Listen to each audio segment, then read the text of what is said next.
Hello, my name is Jose Cedeno, and I am here to finish presenting legalization of sports betting, my rebuttal to Tim's post.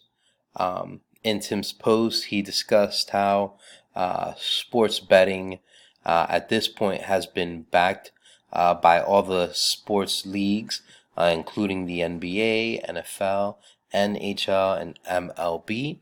To that, I would say that it's only natural that these leagues at this point would sit okay with sports betting, because at this point the leagues are invested in sports betting. They already have plans of attempting to charge a 1% integrity fee of all sports betting that occurs, which means nothing but dollar signs for the sports leagues.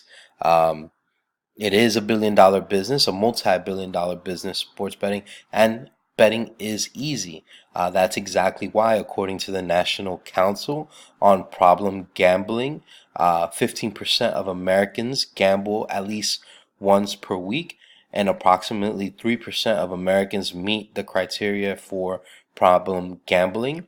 That comes out to approximately about 6 million adults, and about 500,000 teens. Now, think about this with people being able to bet on their phones, that number is only going to go up higher. And with that number going up higher, it is also going to increase the amount of people that will be gambling their lives away. Their livelihoods is essentially.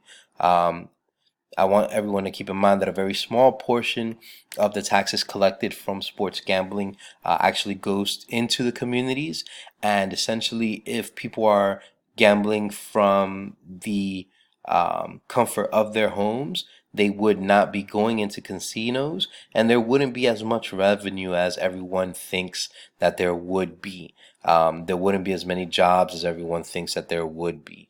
Even though not everyone gets addicted, um, it opens up the door to the possibility of more people being addicted and more people losing their lives to gambling. Thank you for your time and have a good day.